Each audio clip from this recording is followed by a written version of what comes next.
Assalamualaikum warahmatullahi wabarakatuh. Perkenalkan nama saya Fathan Izzuddin. Kali ini saya akan mempresentasikan tentang pembagian dan cabang-cabang ilmu fikih. Yang pertama yaitu ada pendahuluan, yaitu pendahuluan dari latar belakang. Fikih adalah ilmu tentang hukum syara, tentang perbuatan manusia atau amaliyah yang diperoleh melalui dalil-dalil yang terperinci. Ilmu fikih memiliki peran yang sangat penting karena sebagai sarana manusia dalam mencapai titik terang, menjalani kehidupan baik dalam wujud ibadah maupun muamalah. Pembagian ilmu fikih secara umum dibagi menjadi dua aspek, yaitu fikih ibadah dan fikih muamalah. Kedua hal tersebut menjadi bahan kajian pada penulisan makalah ini. Demikian pada makalah ini akan dibahas secara mendalam tentang pembagian dan cabang-cabang fikih. Nah, untuk rumusan masalahnya sendiri yaitu yang pertama, apa saja pembagian dan cabang-cabang ilmu fikih. Yang kedua, apa yang dimaksud fikih ibadah dan kajiannya. Yang ketiga, apa yang dimaksud fikih muamalah dan kajiannya. Oke, lanjut. Untuk tujuannya tersendiri, yang pertama untuk mengetahui pembagian dan cabang-cabang ilmu fikih. Yang kedua, untuk memahami fikih ibadah dan kajian yang termasuk di dalamnya. Yang ketiga, untuk memahami fikih muamalah dan kajian yang termasuk di dalamnya. Oke, untuk manfaatnya sendiri, yaitu mengetahui pembagian dan cabang-cabang ilmu fikih. Yang kedua, memahami fikih ibadah dan kajian yang termasuk di dalamnya. Yang ketiga, memahami fikih muamalah dan kajian yang termasuk di dalamnya. Oke, yaitu untuk bab 2 sendiri yaitu ada pembahasan, yaitu pembahasan yang terdiri dari pembagian dan cabang-cabang ilmu fikih. Pembagian ilmu fikih pada dasarnya dibagi menjadi dua bidang besar, yaitu yang pertama fikih ibadah dan fikih muamalah. Oke.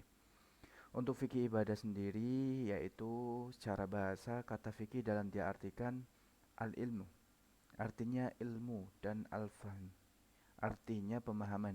Jadi fikih dapat diartikan ilmu yang mendalam. Secara istilah, fikih adalah ilmu yang menerangkan tentang hukum-hukum syar'i yang berkaitan dengan perbuatan pada mukhalaf yang dikeluarkan dari dalil-dalilnya yang terperinci. Sementara itu, ibadah secara bahasa ada tiga makna, yaitu taat, tunduk, atau hina, dan pengabdian. Jadi, ibadah itu merupakan bentuk ketaatan atau ketundukan dan pengabdian kepada Allah. Lanjut. Oke. Untuk yang kedua, fikih ibadah. Berdasarkan pengertian tersebut, jika digabungkan maka fikih ibadah adalah ilmu yang menerangkan tentang dasar-dasar hukum syar'i, khususnya dalam ibadah khas seperti meliputi toharoh, salat, zakat, saum, haji, kurban, akikoh, dan sebagainya, yang kesemuanya itu ditujukan sebagai rasa bentuk ketundukan dan harapan untuk mencapai ridha Allah. Oke, selanjutnya fikih ibadah ada prinsip-prinsip tersendiri yaitu niat, uh, niat lillahi ta'ala, ikhlas, tidak menggunakan perantara atau wasilah. Terus yang keempat, dilakukan sesuai dengan tuntunan Al-Quran dan Sunnah. Kelima, seimbang antara dunia dan akhirat. Yang keenam, tidak berlebihan. Yang ketujuh, mudah atau bukan meremehkan, dan meringankan bukan mempersulit. Oke.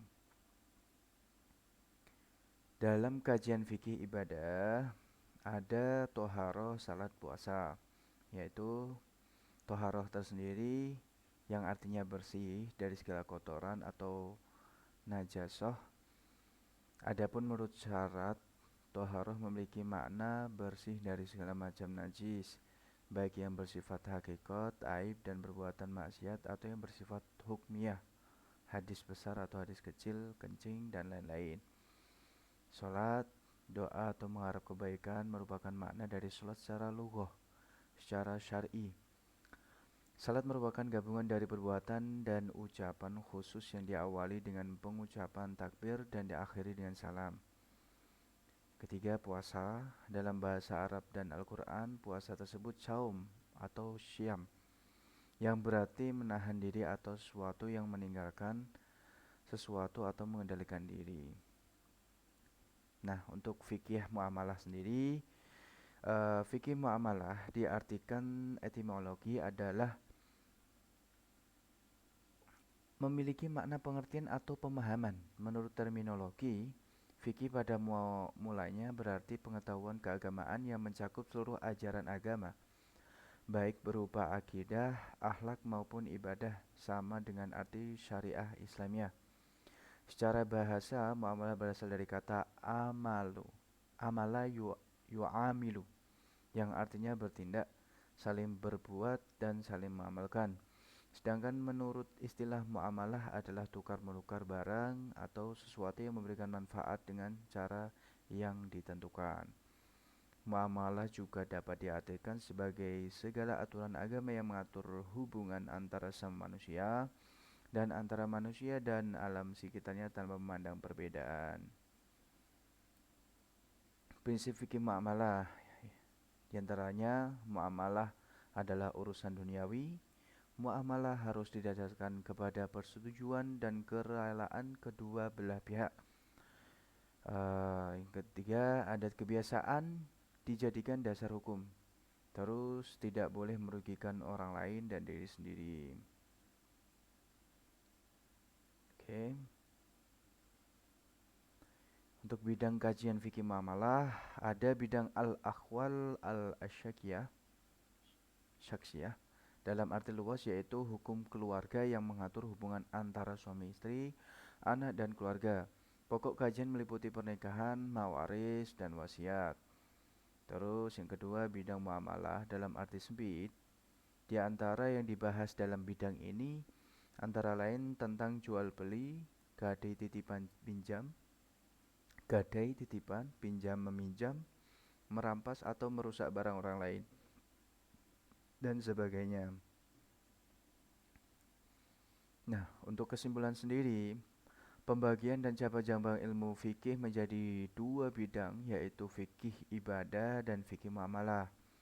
Fikih ibadah yaitu ilmu yang menerangkan tentang dasar-dasar hukum syar'i, khususnya dalam ibadah, seperti meliputi toharoh, sholat, zakat, saum, haji, dan kurban, akikoh, dan sebagainya.